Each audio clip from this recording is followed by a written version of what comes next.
ഉന്നയിച്ചത്. അതിൽ എന്ത് നിലപാട് സ്വീകരിക്കാൻ കേന്ദ്ര ഗവൺമെന്റിന് സാധിച്ചു എന്നുള്ളത് സ്ത്രീ എന്നുള്ള നിലയിൽ, അല്ലെങ്കിൽ കായിക രംഗത്ത് പ്രവർത്തിക്കുന്ന സ്ത്രീകൾ ഉയർന്നു വരണമെന്ന് ആഗ്രഹിക്കുന്ന ഒരു വ്യക്തി എന്നുള്ള നിലയിൽ വളരെ റെലവെന്റ് ആയിട്ടുള്ള ഒരു ക്വസ്റ്റ്യൻ ആയിട്ട് തന്നെ നോക്കി കാണുകയാണ്. ഒരാള് ഗുസ്തിയിൽ നിൽക്കുന്നു, ഒരാള് ആശാവർക്കറെ നിൽക്കുന്നു. ഇതെങ്ങനെയാണ് ചർച്ച ഇടപെടുകയാണ്. ഇവിടെ ഏറ്റവും മുതിർന്ന ഒരാളെന്ന നിലയിലാണ് 80-ലൊരു ഇവിടെ പറഞ്ഞ പോലെ ലേഡി റെപ്രസെൻറ്റേറ്റീവായിട്ടും 84 യൂണിവേഴ്സിറ്റി യൂണിയൻ കൗൺസിലറുമായിട്ട് ഏതാണ്ട് 4.5 പതിറ്റാണ്ട് കാലം കേരളത്തിലെ രാഷ്ട്രീയം നന്നായി ശ്രദ്ധിച്ചിട്ടുള്ള ഇപ്പോഴും ഒരു രാഷ്ട്രീയ വിദ്യാർത്ഥിനി എന്ന നിലയ്ക്ക് ഞാൻ പറയുകയാണ്. സന്ധ്യയ്ക്ക് ചാനൽ ചർച്ചകളിൽ നമ്മളൊക്കെ ചെന്ന് നിന്ന് പറയുന്നത് പോലെ ഒരു ചർച്ചയിലേക്ക് ദയവ് ചെയ്ത് ഈ ചർച്ച പോകരുത്. പ്രിയപ്പെട്ട ദീപ്തി, ഷീലാ ദീക്ഷിത്, ഞാനും അഭിമാനം കൊണ്ട ആളാണ് ഷീലാ ദീക്ഷിതിന്. നിരവധി എന്നുള്ളത് തിരുത്തണം. നിരവധി സ്ത്രീകൾ ഇന്ത്യയിലില്ല. ഒരു ഷീലാ ദീക്ഷിത് അല്ലാതെ കേരളത്തിൽ പോലും ഒരു വനിതാ മുഖ്യമന്ത്രി എന്തുകൊണ്ട് ഉണ്ടായില്ല? ശ്രീ കെ നയനാർ നിയമസഭാ സാമാജികനല്ലാത്ത സമയത്താണ് 84-ലാണോ അദ്ദേഹത്തെ കേരളത്തിൻ്റെ മുഖ്യമന്ത്രി ആക്കിയതിന് ശേഷം ബൈ ഇലക്ഷന് വിജയിക്കുകയായിരുന്നു. എല്ലാവരും വിചാരിച്ചു ഗൗരിയമ്മ മുഖ്യമന്ത്രി ആകുമെന്ന്, അല്ലേ? കേരളത്തിങ്ങും കേരളം അല്ല, ഞാൻ രാഷ്ട്രീയമല്ല ഞാൻ പറയുന്നത്. അതേസമയം ഇടതുപക്ഷത്തെ പലപ്പോഴും ഞാൻ കോൺഗ്രസിലായിരിക്കുമ്പോൾ പോലും അഭിമാനത്തോടു കൂടി പറയാറുണ്ടായിരുന്നു, ഒരിക്കൽ 2 പാർലമെൻറ്റ് അംഗങ്ങൾ ശ്രീമതി സതീദേവിയും ശ്രീമതി CS സുജാതയ്ക്കും അവസരം കൊടുത്തത് CPM ആണെന്ന് ഞാൻ പറഞ്ഞിട്ടുണ്ട്. കഴിഞ്ഞ പ്രാവശ്യം 3 വനിതാ മന്ത്രിമാർക്കും ഇത്തവണ 3 വനിതാ മന്ത്രിമാർക്കും അവസരം കൊടുത്തു, പലപ്പോഴും പറഞ്ഞിട്ടുണ്ട്. പക്ഷെ എന്തുകൊണ്ട് KR ഗൗരിയമ്മയ്ക്ക് കേരളത്തിൻ്റെ മുഖ്യമന്ത്രിയാകാൻ പറ്റിയില്ല? ശ്രീമതി സുശീല ഗോപാലിനും KR ഗൗരിയും ശ്രീമതി MT പത്മ, അല്ലെങ്കിൽ ഏറ്റവും ഒടുവിൽ ജയലക്ഷ്മി ഉൾപ്പെടെയുള്ള മാറി മാറി വരുന്ന ഭരണകാലങ്ങളിൽ വിരലിൽ എണ്ണാവുന്ന സ്ത്രീകൾക്കേ ഉള്ളൂ മന്ത്രിപദം കിട്ടിയുള്ളൂ. ഇന്നും കേരളത്തിലെ നിയമസഭാ സാമാജികരായ വനിതകളുടെ എണ്ണം വളരെ കുറവാണ്. എന്തുകൊണ്ട് നമ്മുടെ 10 അല്ലെങ്കിൽ 1-2 എണ്ണം കൂട്ടാനായിട്ട് പറ്റുന്നു? ഇതൊക്കെ നമ്മൾ കൂട്ടായി ചിന്തിക്കാത്തത്.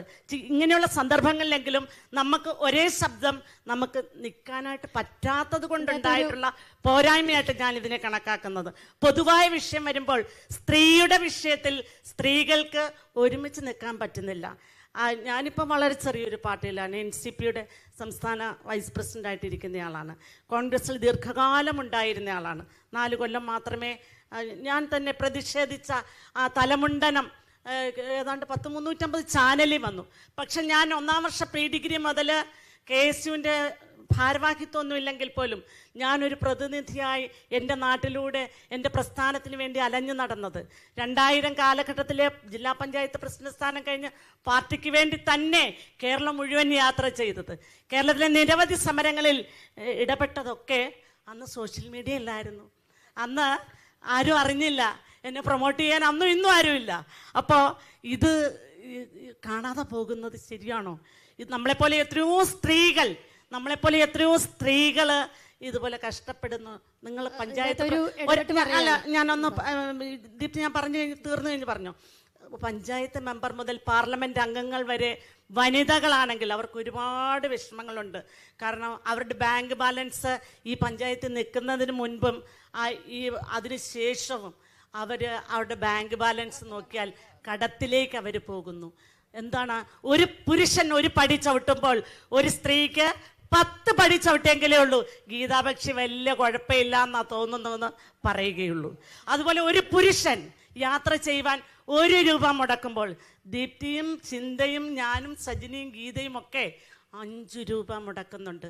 കാരണം അവൾക്കൊരു കൺവെൻസ് എങ്കിലും ഇല്ലെങ്കിൽ അവളുടെ ഡിഗ്നിറ്റി കീപ്പ് ചെയ്തുകൊണ്ട് നമ്മളെ നോക്കിയ ആളുകൾ അല്ലെ നമ്മുടെ കൂടെ ഒരു സഹോദരൻ വന്നിറങ്ങുമ്പോൾ നല്ല ഫസ്റ്റ് ആളുടെ കൂടെയാണ് വരുന്നത് എന്ന് അദ്ദേഹത്തിനോട് ആളുകൾ പറയിക്കാതിരിക്കത്തക്ക രീതിയിൽ നമ്മുടെ ഭർത്താവും നമ്മുടെ മകനും നമ്മുടെ ബന്ധുമിത്രാദികളും നമ്മളെ കൊണ്ട് മോശം പറയിപ്പിക്കാതെ നമ്മുടെ രാഷ്ട്രീയ പ്രവർത്തനവും പൊതുപ്രവർത്തനവും നമ്മുടെ എല്ലാ മേഖലകളിലെ കർമ്മ മേഖലകളും ഒരുമിച്ച് കൊണ്ടുപോകാൻ നമുക്ക് എങ്കിൽ മാത്രമേ കഴിയുകയുള്ളൂ. അതുകൊണ്ട് സ്ത്രീയെ സംബന്ധിച്ചിടത്തോളം ഒരുപാട് ബുദ്ധിമുട്ടുകളുണ്ട്. അതിന് പൊതുവായ സ്ത്രീയുടെ ഒരു കോമൺ പ്ലാറ്റ്ഫോം, അത് കോൺഗ്രസ് ആണെങ്കിലും കമ്മ്യൂണിസ്റ്റ് ആണെങ്കിലും ലീഗ് ആണെങ്കിലും കേരള കോൺഗ്രസ് ആണെങ്കിലും BJP ആണെങ്കിലും എല്ലാവരും ഒരുമിച്ച് സ്ത്രീകളുടെ പൊതുവായ വിഷയം ചർച്ച ചെയ്യാത്തിടത്തോളം കാലം നമ്മൾ ഈ പഞ്ചസാര മുട്ടായിൽ പൊതിഞ്ഞ് നമ്മുടെ പാർട്ടിയെ മെച്ചപ്പെടുത്തുന്നതിൽ നിന്നുകൊണ്ടിരിക്കും. അങ്ങനെ ഒരുപാട് കാലം നിന്നയാളാണ് ഞാൻ. ഇപ്പം ചാനലുകാർ വിളിച്ച ചർച്ചയ്ക്ക് പോലും ഞാൻ പോകാത്തതും അതുകൊണ്ട് തന്നെയാണ്. നമ്മൾ റിസ്ക് എടുത്ത് നമ്മുടെ സ്വന്തം ചെലവിൽ അവിടെ ചെല്ലുമ്പോൾ ഈ പറയുന്ന അങ്ങോട്ടും ഇങ്ങോട്ടും ആരെങ്കിലും ഒരു സ്ത്രീകൾക്ക് സ്ത്രീപീഡനോ അല്ലെങ്കിൽ മറ്റു വിഷയങ്ങളാണോ? ഈ നാട്ടിലെ പരിസ്ഥിതി, ഈ നാട്ടിലെ സകലമാന വിഷയങ്ങളെ കുറിച്ച് സ്ത്രീകൾക്ക് സംസാരിക്കാനുണ്ട്. ഓക്കെ, ഒരു കാര്യം ഞാൻ പറയട്ടെ. സുഭാഷ് പറഞ്ഞ കാര്യത്തില് ഒരു 2-3 കാര്യങ്ങൾ. ഒന്ന്, ഒരു കറക്ഷനാണ്. നിരവധിയായിട്ടുള്ള പെട്ടെന്നല്ല, she took lot of time. അതിന് 1-2 കാര്യങ്ങൾക്ക് മറുപടി പറയേണ്ടതായിട്ടുമുണ്ട്. അതായത് ഞാൻ പറഞ്ഞത് അനേകം മുഖ്യമന്ത്രിമാരുണ്ടായി എന്നല്ല ഉദ്ദേശിച്ചത്. അത് ഒന്ന് മനസ്സിലാക്കാവുന്നതേ ഉള്ളല്ലോ. സ്വാതന്ത്ര്യം കിട്ടിയ ശേഷം ആദ്യത്തെ മുഖ്യമന്ത്രി ആരായിരുന്നു? UP ഉണ്ടായ മുഖ്യമന്ത്രി സുചേതന കൃപാലിനി ഉണ്ടായിരുന്നു. അതുപോലെ തന്നെ മമതാ ബാനർജി എന്തുകൊണ്ട് നമ്മൾ എക്സാമ്പിൾ ആക്കാൻ കഴിയുന്നില്ല നമുക്ക്? മമതാ ബാനർജിക്ക് ഒരു ബാക്ക്ഗ്രൗണ്ടും ഇല്ലാതെ വന്ന, ഒരു പഞ്ചായത്ത് മെമ്പർ പോലും വീട്ടിലില്ലാതെ തന്നെത്താനെ ഫൈറ്റ് ചെയ്ത് വന്നതാണ്. അവിടെ മുഴുവൻ CPM എന്ന വലിയ പ്രസ്ഥാനം അവിടെ 35 വർഷം ഭരിച്ചപ്പോൾ അവിടെ നിന്ന് ഇപ്പോൾ മുഖ്യമന്ത്രിയായി. ജയലളിത, അതുപോലെ നിരവധി പേര് പറയാനില്ലേ, മായാവതിയില്ലേ. അപ്പം പേരുകളൊക്കെ നിരവധി പറയാനുണ്ട്. അങ്ങനെ എല്ലാ ക്രൈസിസിലൂടെയും എല്ലാ ചലഞ്ചിലൂടെയും അതിജീവിച്ച് വന്ന സ്ത്രീകൾ ധാരാളമുണ്ട്. അതിന് ചെയ്യാൻ കഴിയാത്തതിന് നമ്മൾ കരഞ്ഞിട്ട് കാര്യമില്ല. ഈ പറഞ്ഞത് അപ്പോഴും ഞാൻ പറയുകയാണ്, സംവരണം വേണം. കാരണം ഇത് ഓൾറെഡി ഒരു പുരുഷ കേന്ദ്രീകൃതമാണ് എന്നുള്ളതുകൊണ്ട് സംവരണം വേണം. പക്ഷേ എനിക്ക് ഇത്തരത്തിൽ ഇപ്പം ഇവിടെ പറഞ്ഞതുപോലെ ഈ 2 ആരോപണങ്ങൾ പറഞ്ഞല്ലോ. ഒന്ന്, ഗുസ്തിക്കാരുടെ കാര്യം പറഞ്ഞു, ആശാ വർക്കേഴ്സിനെ എങ്ങനെ കൈകാര്യം ചെയ്തു എന്ന് പറഞ്ഞു. പെമ്പിളെ ഒരുമയി സമരം നടത്തിയപ്പോൾ അവരോട് പറഞ്ഞു സ്ത്രീകൾ അതൊരു അൺപാർലമെന്ററി ആണോ എന്നറിയില്ല, പക്ഷേ അതൊരു മന്ത്രി പറഞ്ഞായതുകൊണ്ട് ഞാൻ നിങ്ങളോട് പറയുകയാണ്, സ്ത്രീകൾ അവിടെ സമരത്തിന് ശേഷം മറ്റു പണികളാണ് എന്ന് പറഞ്ഞു. വളരെ മോശമായ രീതിയിൽ അവരെ ചിത്രീകരിച്ചു പറഞ്ഞു. അപ്പോൾ സ്ത്രീകൾ സമരം നടത്തിയാൽ സ്ത്രീകളുടെ കൂട്ടായ്മ